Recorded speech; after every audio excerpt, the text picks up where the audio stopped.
Now, more Matt, due to. Matt, tell us about all of the prep work you did. I just stayed up late and watched everything.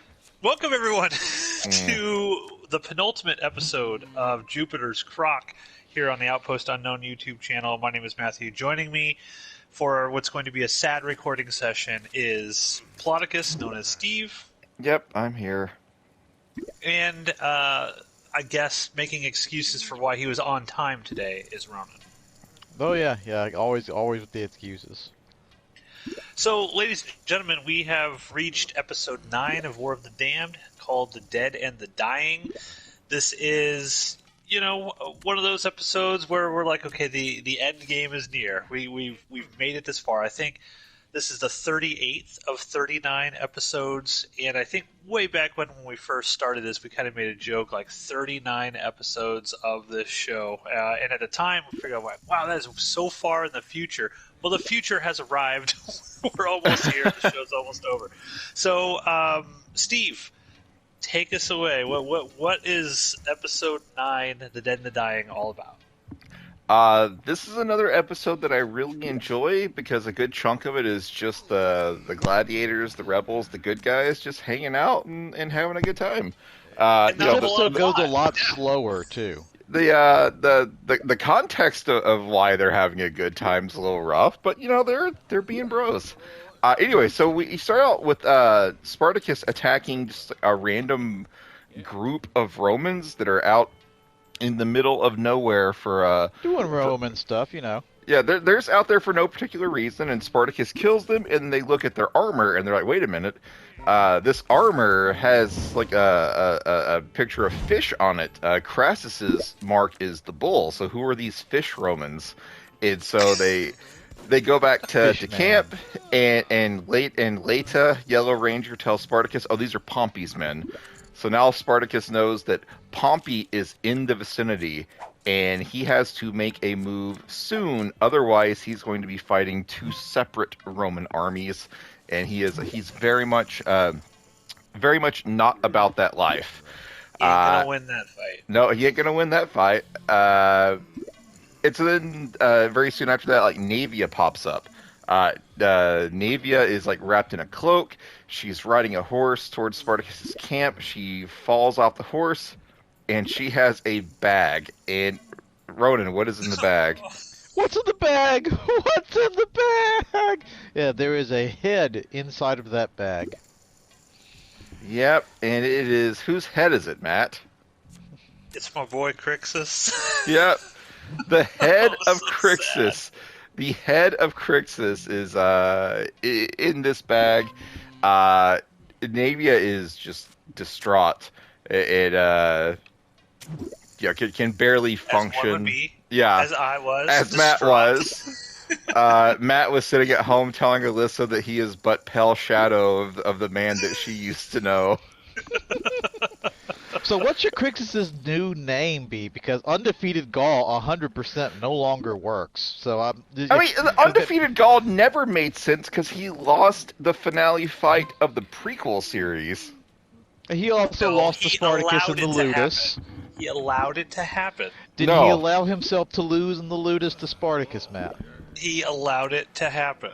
I'm just saying. Once again. I'm just saying. Spartacus himself calls him the Undefeated Gaul. There you go. That's all the proof. Spartacus is just amping up the crowd. Spartacus knows that a head disattached from a body, by very definition, can no longer be the Undefeated Gaul. Well, I admit that he's no longer undefeated. What he should have done was he should have wrapped a bunch of ropes around Crixus's head and kept him on his belt, and then lifted up Crixus's head and spoken to him whenever he needed counsel. That's what he should have done. Anyways, Spartacus, Spartacus gets Naevia to share the story, and it turns out, we knew this from the previous episode. But Naevia to watch that whole traumatic event again. Naevia tells Spartacus and Gannicus that Weaselface stabbed Crixus in the back. So Gannicus asked Naevia, did he at least die in glorious battle like he wanted? And Naevia said, battle yes, glory no, because he got killed by fucking Weaselface. Now, I want to point out something here. So, when I was listening to the audio commentary, and I stuck this in the chat room last night, as you guys can see it, Stephen DeKnight said the original thing was Caesar kills Crixus, and Caesar puts the spear through Crixus's back. And they thought, no, we can't do that because Caesar would not be that kind of low level. He would actually fight him one-on-one if he was going to do it, not kind of like the coward's way of stabbing him in the back. And then they decided to have Crassus kill him. And this is all in the story group and stuff as they're deciding. They're workshopping at this point. Yeah. So then they're like, Crassus will do it. And then they said, well, no, we can't have Crassus do it because that will take away from what happens, in the finale. They wanted that Crassus versus Spartacus thing. They didn't want Crassus to also have a moment here. So then they figured Weasel Face was the most disrespectful way to do it, because then once the gladiators found out Weaselface did it this way, that would be like they would put them in a rage because they felt it was not honorable what they did to Crixus, and that would give them a reason to go after the Romans and Weaselface. Anyways, as if they didn't have one already. The undefeated Gaul got taken down by a little boy. That's what happens in the show, right? Like, that's canon. That's what happens. Yeah. Hey, I mean, he gets stabbed in the back. He didn't know it was there. He was about to kill Caesar, and Weaselface stabbed him in the back. Anyways, Crixus has no eyes on the back of his head. I admit that. Yes. He's not cool like that one guy in the Outer Limits episode. What Crixus needed was a disembodied head tied up on a bunch of ropes on his belt, so that way the head could let him know, brother, behind you. That's what he needed. That's what he needed. Steve. Didn't get it. Anyways, Navia shares this story. Everyone is upset and unhappy. And then Spartacus has to go back to plotting. He has to find a way to either escape, fight two armies, or kill Crassus before Pompey gets here. And he's plotting, he's scheming. Then we go over to the Roman camp, and Caesar and Weaselface and Crassus are hanging out, and in comes an envoy from Pompey, and this Pompey representative says, hey, Pompey wants to meet to discuss terms, and Weaselface is immediately like, absolutely not. This is my dad's fight. Like, we will get the glory of killing Spartacus. And Caesar's like, no, hang on. We at least need to hear Pompey out. And so originally Crassus is going to go. Then Caesar's like, no, we're fucking Romans. We stab each other in the back all the time. You would be in danger if you go. And then Crassus is like, oh, I suppose you want to go and get the glory and get the status that comes with meeting with Pompey. And Caesar's like, oh, no, I think Weaselface should go. And Weaselface is like, yeah, this is a good idea. Finally, Caesar's talking sense. Good idea. Weaselface should go. Yeah.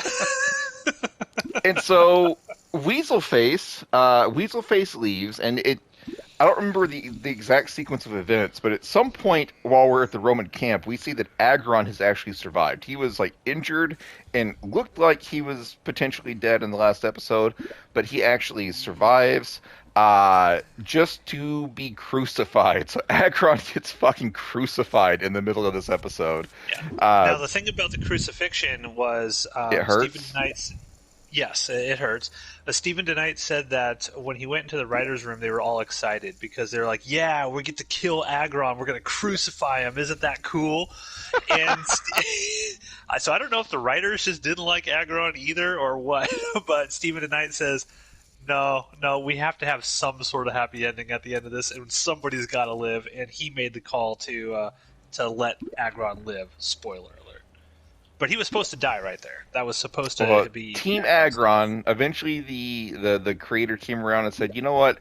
Agron is too awesome. We can't let him go. So Agron gets crucified for now, so it's not looking good for Agron. anyways, what happens with Weaselface? Weaselface goes out to the middle of nowhere because the Pompey envoy said Pompey wants to meet on neutral ground. Pompey doesn't want to go to Crassus' camp, and he knows that Crassus will not go to Pompey's camp. So they set up a little mini camp in the middle, and Weaselface goes there, and he runs into Spartacus. And it turns out Spartacus's master plan was he took all of the Pompey emblazoned armor from the camp he attacked at the beginning of the episode.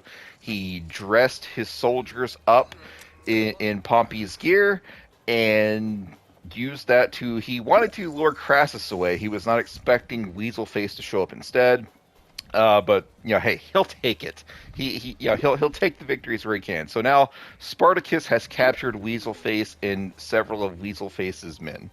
And so what is Caesar knew this, right? Yes, absolutely. Because Caesar knew that those people who showed up originally were slaves and not actually Pompey. Yes. I'm also on Camp Steve, where Steve put in the chat last night. It's like, I completely forgot how Weaselface was when I was watching this episode, I 100% forgot about this moment too. So when it turns around to Spartacus, I was like, "Oh fuck, that's how it happened." Shit. I pieced it together, because when you see the Pompey envoy that turns out to be like a nameless slave in Spartacus's army that had access to a razor, he is sweating bullets.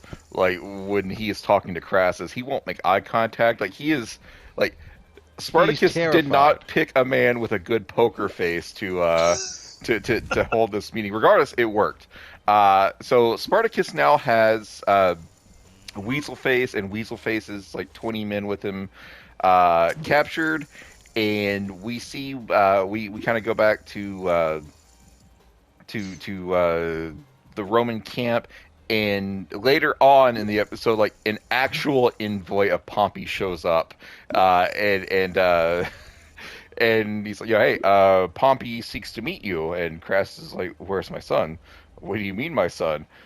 Where is my son? People wearing your armor have already showed up." And he's like, "Sorry, we don't know anything about that." And Crassus knows that he just got tricked, and he is very upset by this, and he lashes out at Caesar. So there's this great moment where he lashes out at Caesar. Yes. So there's a scene where the shot has Crassus, a close up of Crassus as he's dressing down this Pompey envoy, and in the back, over his shoulder, you see just Caesar's head just kind of laughing and snickering to himself. It's fucking great. And then when Crassus turns around, he's back to super serious face. It's like, "Oh no, we have been led astray. Spartacus, the master plotter." And Crassus says to Caesar, "You should have fucking known." And Caesar's like, "Hey man, there were thousands of people in that city. The idea that I would recognize every single one of them is ridiculous." It was not ridiculous. He recognized every single one of them. It's a good explanation. He's got a solid excuse for this. And so Crassus begins to think, all right, they're not going to kill Weaselface. Weaselface is too good of a bargaining chip to just kill. He will come to some sort of terms. And Caesar's like, "All right, I'll send Rufus." I don't remember who Rufus is, but apparently there's a Roman named Rufus. So I'll send Rufus to broker a deal. And Crassus is like, no, you're going to go. And Caesar's like, "You're basically just telling me to go die because they will kill me upon sight." They don't like Caesar. And Crassus is like, they "No." got reasons. Crassus is like, "No, they won't kill you on sight. They will deal with you." And Caesar says, "Well, what if you're wrong?" And Crassus says, "Well, then I'll mourn your passing as well," and sends him on his way. So Caesar. No, Stephen DeKnight said that the whole thing, the dynamic between Crassus and Caesar here is, Crassus views Caesar as kind of like his second son. That was what they were intending to do. And so Caesar looks at Crassus kind of as a father figure, and it's supposed to be Caesar and Weaselface sort of competing for the affections of their father, so to speak. Oh, I didn't get that at all. No, I got to say, they failed horribly at that. They did not get close to that. I did not get that either. I took this to mean that Caesar and Crassus have a mutual respect, Yeah, that's what I but got. Caesar was definitely in second place compared to Weaselface, and if 100% agree. Yeah. if Caesar if getting Weaselface back required Caesar to be sacrificed, Crassus would have made that trade. So yeah, Yeah. But that's what the creator says, so yeah. it's canon. Sorry, guys. No, no. Uh,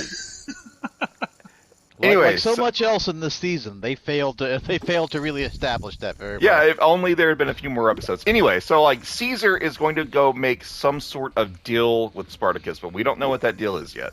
And so we go back to the gladiator camp. And Spartacus is like, we're gonna pay tribute to our fallen brothers and sisters and all of the innocent people. We're gonna have games, and so Spartacus has captured all of the Romans, and he's got them chained up, and he is going to make them fight in mock gladiator battles against Spartacus's men. And this is both to just like entertain his people, to get some small measure of revenge, and also it's to honor the fallen. There's a scene where Corey goes and meets Weaselface, and Weaselface is chained up and bloody, and Weaselface is, Corey, my father still loves you, like set me free, and I will make sure to return you to his arms. And Corey's like, oh, it warms my heart that your father still loves me. I had thought it impossible. I'll come back under cover of night. And Weaselface gets this like kind of smile, like he's gonna be free. And Corey continues to watch you fucking die. Good. Good Woman for you, spurned. Good. Good. And so I don't know where this takes place, but somehow in the span of like a day, like they have All built those a bunch steps, of those seating. seats. Like, is this? I guess we can assume this because as far as I know, they're still hiding out in the villa that Crixus helped them capture prior to Crixus leaving. So maybe this had just happened to be there. Regardless, there's a bunch of stadium seating built around a cliffside. Either Spartacus built it in a day or it was just there. I don't know. But anyways, they're going to fight. And so Spartacus is the first person to fight. And the Roman refuses to fight because Weaselface told them, like, don't pick up the sword, don't give them the satisfaction. So Spartacus just kills this guy. It's like, well, if one Roman is afraid to face me, then send two. And so two Romans come out and they actually fight Spartacus. He kills them, and then Gannicus comes out and he's like, well, if two Romans weren't good enough, send three. And so I imagine by the end of this, it's like one gladiator fighting 27 Romans, 1 on 27. I One think thing I'll that point math out- checks out. That might have actually been a fair fight, maybe, based on what we've seen in this show. One thing I'll point out is the Spartacus fight. They wanted Spartacus to look like a super badass in this. So there were two main reasons for this sequence. They wanted to get back to what the show was originally. They wanted a moment in an episode that got back to, hey, there's an Member arena and berries. there's gladiators fighting. Remember, this is sort of what you loved about this, and we've gotten away from it, and we're going to give you guys one last sort of arena battle. Same thing as when we talk about what happens to Gannicus in the next episode is something similar. But they wanted Spartacus to look like a total badass because they wanted to set him up for the final battle with Crassus, and they needed to sort of remind the audience he's not just a cunning strategist. He's also like the fucking bringer of rain. Like this guy was all-star, all-time gladiator amongst all these other great gladiators, and that's why in the fight with Spartacus, he like drops his swords, and he's like, "Come on!" and he like beats the shit out of him with his hands and stuff like that. Well, And it's then a with good thing they Gannicus- reminded us about this. It's not like we haven't seen, plot armor make him the most undefeated superhero of all time in this season. It's a good thing. Why It's does a no good one thing call because, him the I undefeated forgot that he was Thracian? good. Yeah. There's a Yeah, it's scene a good where thing, like 'cause I forgot Spartacus about this. Puts down he's using two swords as is his style, and he stabs them into the ground in an X shape, and then he goes and fights these two with just his fist, and he knocks one down, and then he grabs the other guy and grabs his head and does like a running bulldog and like pulls the guy's head down into That's the cool. pit of this two X-shaped swords that are stuck in the ground. Spartacus knows how to put on a show. There's a moment where a good moment between Sybil and Gannicus where Sybil's like, "Oh, I've never seen the games." She's Spartacus, too young to go into the stadium. Clearly. Spartacus looks like he's enjoying himself, and Gannicus starts getting very nostalgic for the arena, and Sybil's like, you wish you were back there, and he's like, "Oh, I don't wish to be a slave anymore. I don't wish to be in chains. But when you're in the arena, like, you have one thing to think about, one goal, one focus, do or die, and nothing else matters in that moment. And like that is something that all of Gannicus's people long for. And so Gannicus, this will get paid off in the next episode. Gannicus thinks of the arena fondly, as opposed to all of the other gladiators.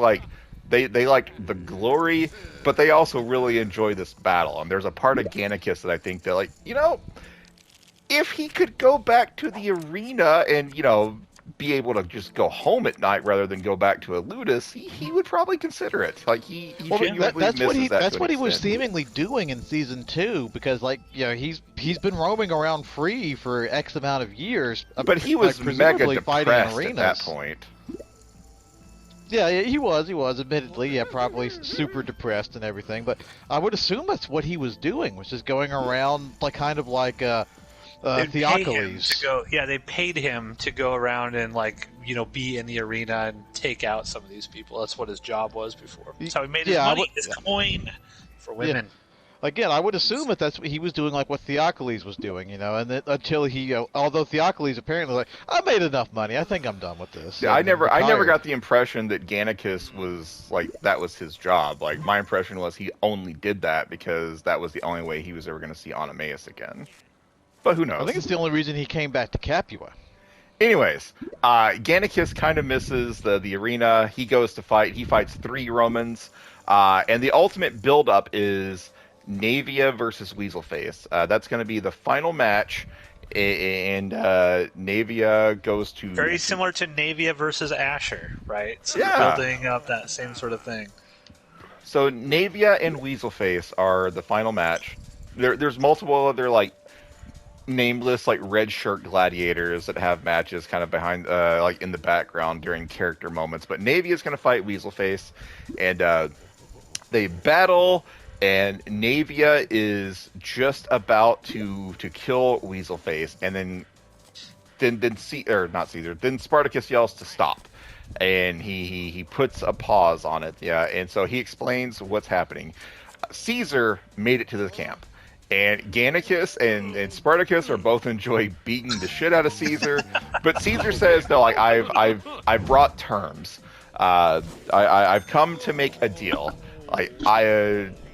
We have 500 of your men that from Crixus's army that survived. You give us just Weaselface, and we will return these 500 survivors to you." And so Spartacus goes out and stops Naevia from killing Weaselface. He explains the terms of the deal, but then he ultimately leaves it up to Naevia. It's you have been the most harmed by Weaselface. If you want his blood, then so be it. But Naevia basically lets him go, and she's like, the context is I'm not releasing you. I'm not releasing you now because I forgive you. I'm just going to kill you tomorrow when we're actually on the battlefield. Yeah. This is a cool scene. I like this scene with Naevia because, and they sort of mentioned this where they did not want Spartacus to order her to do it because it shows that she's not so consumed with vengeance that she won't she cares about the other gladiators and the slaves and stuff more than her immediate need for vengeance right then and there. Yeah, and she gets multiple moments with Spartacus where she recognizes that Spartacus and Crixus went their separate ways, and she acknowledges her part in that. There was a time that I was telling Crixus, I worm-tongued him. Sorry. Yeah, everything I was saying in previous episodes. Naevia's I really kind of Yoko'd this up. Yeah, so Naevia admits that she was one. Crixus wanted to leave, but she was not helping matters. She was supporting Crixus leaving, and Spartacus ultimately tells her hey, the past is what it is. All we can do is move forward. And so she and Spartacus are back on the same page. But ultimately, at this final fight, Navia lets Weaselface go. And so Weaselface is being escorted out of the gladiator camp. Corey's been watching this the whole time also. Yeah. Like she's watching from and she's so happy and excited when Navy is about to kill him, and you just see her the look on her that face. look on her face just melts. Yeah. How did Caesar know where to go? Like if they knew where the Spartacus camp was, like why wasn't Crassus just attacking? This is a prevailing issue throughout the entire fucking series. Every last season of the show is that time doesn't seem to make fucking sense. Well, I don't know, but this is a time issue. It's just like how did Caesar know where to go? They must know where they're at.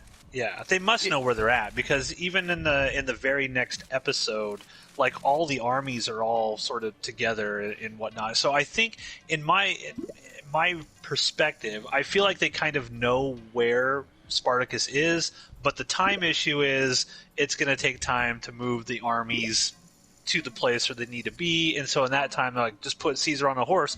By the way, Caesar has a love scene in this, and Rob Tapert said what the directive was, we need to get Caesar back on the horse.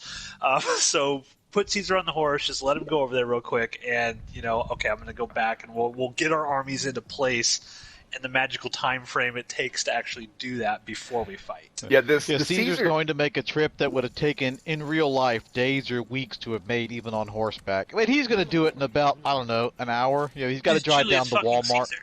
Yeah, well, he's going down to Walmart, but he doesn't want to go to the Walmart that's down the road on Summer. No. He wants to go to the good Walmart that's down the road on on Highway 64. That's what he wants to do. And so he's one got that reference from me, Ronan. So good job. He's going to spend an extra hour to get to where the camp is. Yeah, there's some time fuckery going on here because like Ronan said last episode, like Crixus makes like the march to Rome, which should have been like a month, and he makes it in like a day and a half, and we know that because Caesar still has a black eye from when he got attacked. So yeah, there's some nebulous time issues going on here, but the Caesar scene is just bizarre because there's a moment early on, like before the fake Pompey imposter shows up, where Caesar and Crassus and Weaselface are chatting, and Weaselface just kind of casually mentions, "Oh, by the way, did you hear that? Did you hear of the murder in the followers camp?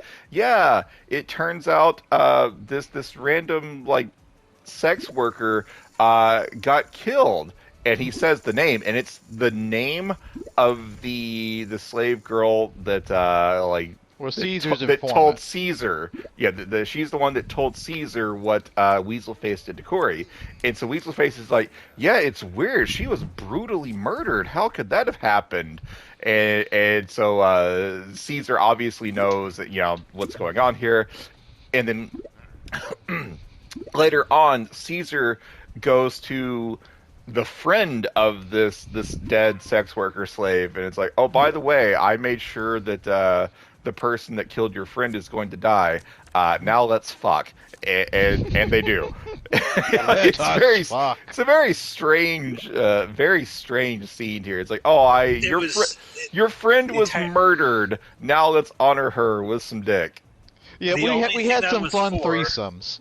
Yeah, the only reason that was there is because they felt like that Caesar had to get his mojo back. That he was so sort of, I guess, emasculated by Weaselface that they needed a scene to show. Yeah, they needed a scene to show that Caesar's back. Like Rob Tepper said, he's getting back on the horse now. He's back to being Caesar. Well, anyway, speaking of Caesar, Weaselface is being led out of the gladiator camp, and he's happy that he is about to live. And I love Caesar's look on his face when the road home is fraught with danger. Yeah. Weaselface goes up to Caesar and starts talking shit, and he's like, I know what you did. I know that you recognized the fake Pompey envoy, and you let me be captured anyway. Like, I can't wait to tell my dad. And Caesar's like, oh, Sure, that's a nice existence you have there. Should be bad if something happened to it on the way back to meet Daddy. Yeah, in the next hour when we get back to Daddy. Yeah, in that hour-long drive it's going to take us to get to the tip of Italy. How fucking stupid! Like Weaselface, like it's just Caesar. It's just gonna be Caesar and Weaselface. Like, does Weaselface think that he actually has the fighting ability to take Caesar, or does he Roman think hubris? Does he actually? He thinks Caesar's beneath him now, and that Caesar's like, again, emasculated, that he's the dominant one, and Caesar will just, do what he says. He's sadly mistaken. This is rich. This is rich bro shit. I've had some experience with these guys, but they're rich only because of Daddy's fucking money, and it creates this extreme ego in them, and that's what he's got right now. And he just got a horrible slap in the face, and he's like, "Oh yeah, don't worry, that hour-long drive it's gonna take us to get home. A lot's gonna happen in that time frame." Boy. Yeah. And he probably doesn't think that Caesar would actually have the balls to do that, to kill, him. Which is stupid, since he just recognized that he put the plan into place to get him captured. Anyways, the reality is dawning on Weaselface, like, oh shit, like Caesar's not just gonna let this go. But then Corey was really, really looking forward to watching Weaselface die in the arena. As were we all. Let's be real. And she can't handle that he is about to be set free, and so she stabs him. And so Weaselface is dead. And Spartacus goes to Corey, is like, you damned 500 of my people. Like, this one act of vengeance, you're just gonna, you've essentially killed my people. And it's okay if Nabia did it. It's not okay if you do it. I didn't like this scene. I'll tell you 2 reasons why. Number one, it's in theory it's fine that Corey goes and she's the one that stabs him and kills him. That's fine. But Weaselface never even realizes it's her. Like, she stabs him in the back and then he dies that way. I would have loved to have seen, like, them have a recognition. Moment where Weasel, yeah, that's there. And then there's a second part that again doesn't make sense. When Tiberius dies, Caesar freaks the fuck out, and he's like, "What have you done? Like, do you know what you've done? Whatever." I'm like, dude, this only benefits you.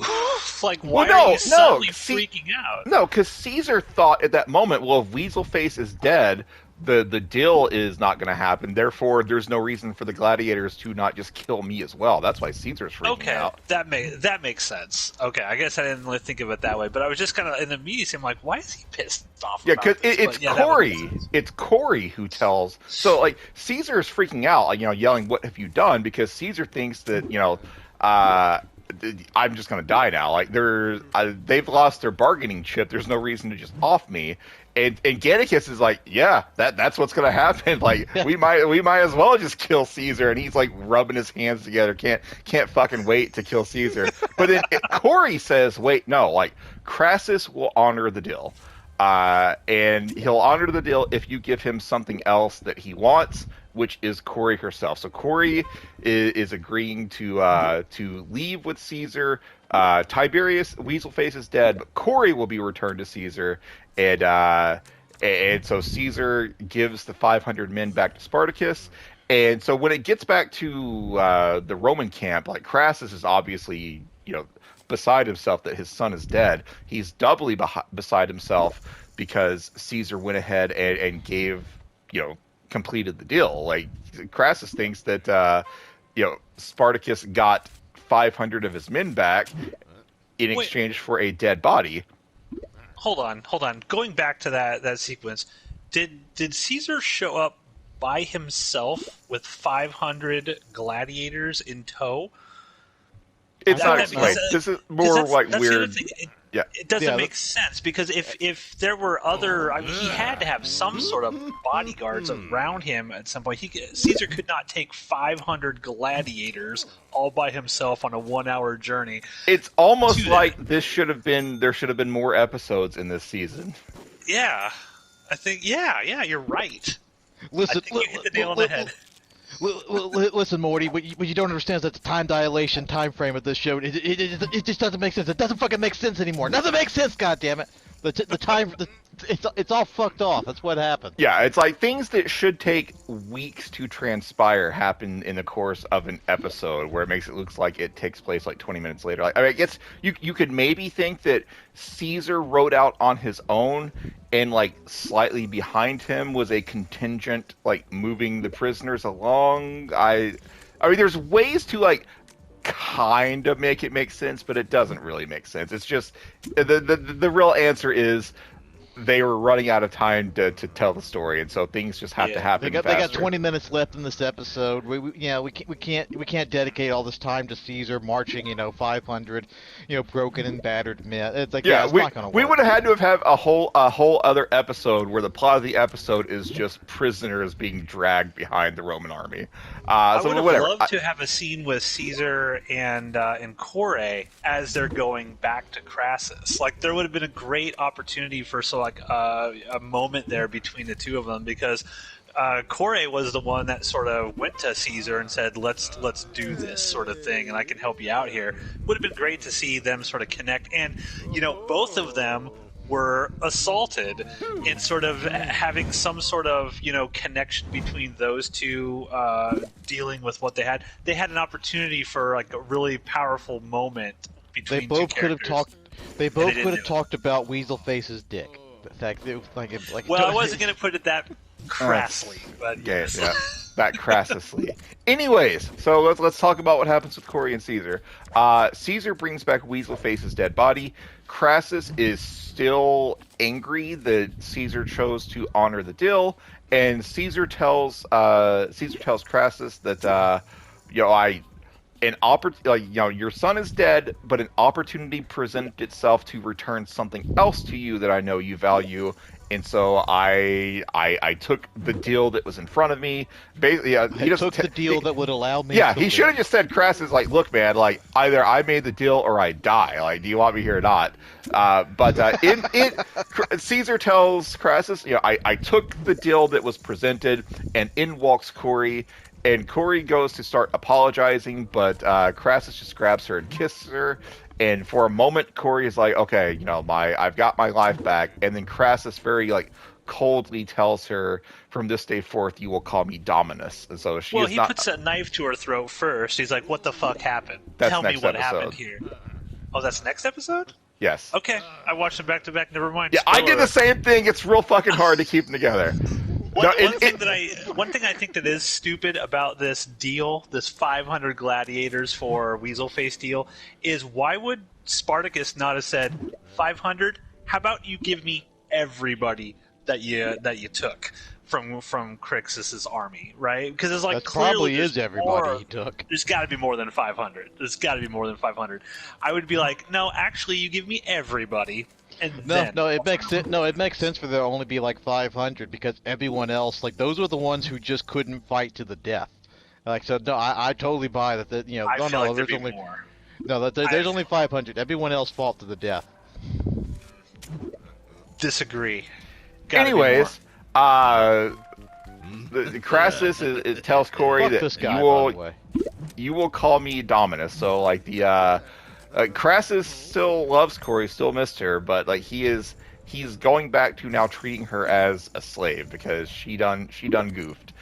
So back at the Spartacus camp, the prisoners are returning to camp, and in comes Agron, and so Nasir is very happy that Agron survived, and I don't know, like what happens at the end? I feel like this episode kind of just peters out at the end. Well, Nasir is going through the crowd, and he sees that Spartacus actually, he went into the crowd to find out if Agron was still alive, because it is Spartacus who is helping carry Agron into town. So that's a good bro move for Agron. It's like, yeah, man, don't worry, I got you. Let's get you off this cross, bro. I just apparently my definition of this episode peters out is the funeral scene because I completely forgot about the main end of the episode. I'm sitting here thinking really? So anyways, yeah. So Agron and Nasir are reunited. And so then the actual end of the episode is like a funeral pyre. So they build a pyre. They put Crixus's head on it. Spartacus makes a speech about honoring the fallen and all the people that have died, and we will get our vengeance. We will have Roman blood, or we will have a glorious death beside them. I And love that they say like everybody's name. Yeah, you like, get a bunch of nice even callbacks. Rascos. Yeah, I don't know who the Rascos! because I don't. That implies that there are still a couple of survivors from the Ludus who would there have known who are. the fuck. I actually went and looked this up because during the fake games, like Spartacus walks out with like 10 other gladiators or 10 other people that like have the fighting ability to actually survive these games. And there's a guy that looks like Rascos, and I was like, what the fuck? Like who? Like Rascos is dead. Who is that?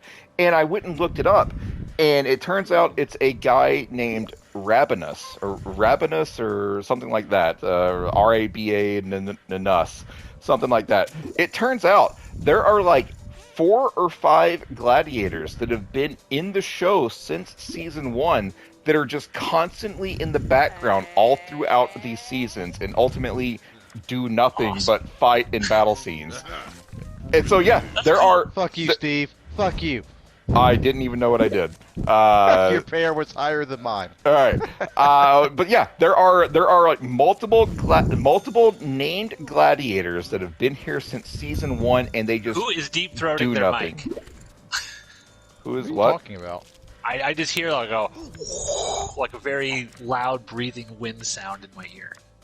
I don't know Blame what one to of do. you. I hear nothing, so it's probably me. Go ahead. Anyways, as I said, there are multiple surviving gladiators that have been there the entire time. So yeah, there are a bunch of people that would remember names like Duro and Rascos and whatnot. So this funeral pyre happens. Spartacus makes a speech. Everyone's yelling out the names of the people that actually got to have names in this show. And then the end of it is they all start chanting Crixus in unison, and that is I think that's where the episode actually ends. More or less, yeah.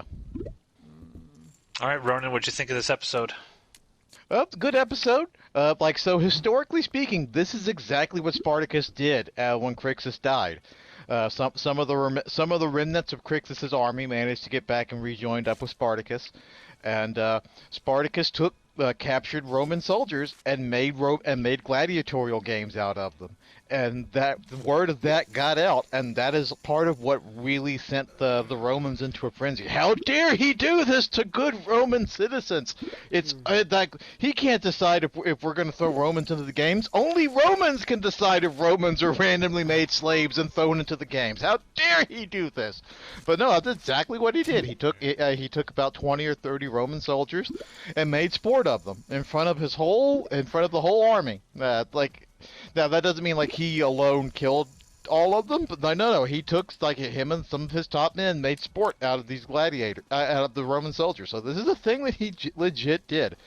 Bear in mind this happened before Crassus, because again Crixus died long before Crassus got involved. So, but he did this, and it's nice that they added that little moment of history into it, because this was one of the things that really sent the Romans into a frenzy. Stephen DeKnight said that yes, he did do that, but they changed it for the show. So it was Spartacus just made the Romans fight each other, and they decided, well, that's not narratively dramatic at all for our show. Then therefore they changed it, instead of Roman on Roman, which they thought that would be boring, they turned it to have the gladiators actually fight them and make a show of it.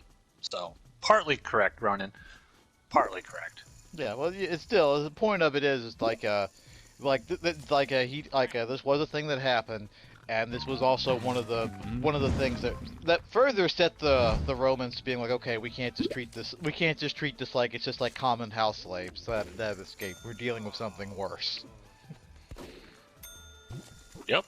All right. Yep. Steve. What do you think, Steve? In general, I like this episode. As I said before, like one of my favorite episodes of last season was, I think, episode 9, where the gladiators also hold games, but it's just like sparring matches between people with issues to kind of get everyone back on the same page. Like, in general, I like episodes where the heroes just get to like have a good time for a little bit. And so for that part, I like this episode. Uh, but there's a lot of shit you just gotta like hand wave, like Caesar being like, you know, I'll give you 500 soldiers, and then or 500 of your people back, and then 10 minutes later, those 500 people are at Spartacus's gate. Like there's a lot of parts of this episode that you just gotta roll with, and I think that holds it back. Yeah, yeah. That's like it's. I don't even know if that's like, cause okay, it's 500 soldiers that must have just been beyond that hill that you just couldn't see them. But like we mentioned this throughout our whole like the entirety of us talking about the show in general is that like Spartacus in general has not been a very good show of like showing us how long it takes for events to happen. Like like we don't even know how long like the first season lasted. It must have been at least a year, but for all we know, it was like maybe 6 months. It's hard for us to tell.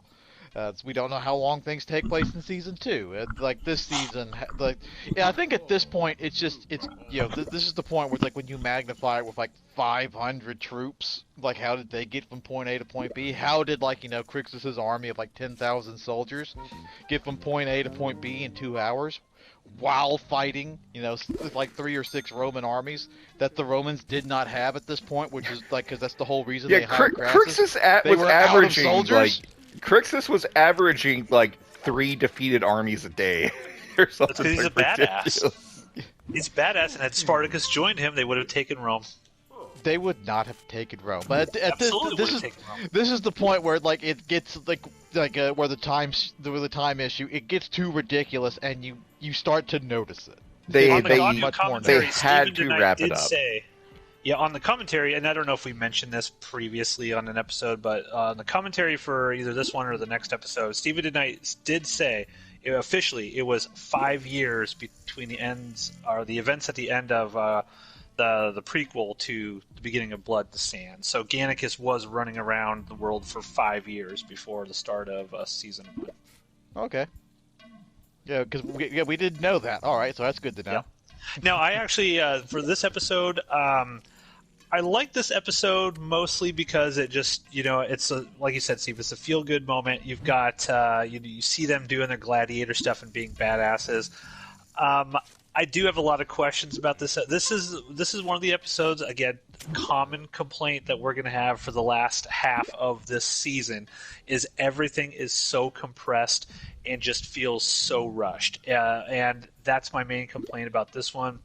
But ultimately, I feel like my concern was like, okay, are they going to stick the landing here? How are they going to be able to finish all this off? And then we'll talk about the next episode, Victory, whether or not they stick the landing and what our sort of overall thoughts on this show is. So unless you guys have anything else you want to talk about for the next, 10 minutes, I'm done. Are we ready to go on to the next episode? I am ready to cry deeply. So yes, let's wrap this up. Join us again next week for the grand finale of Spartacus.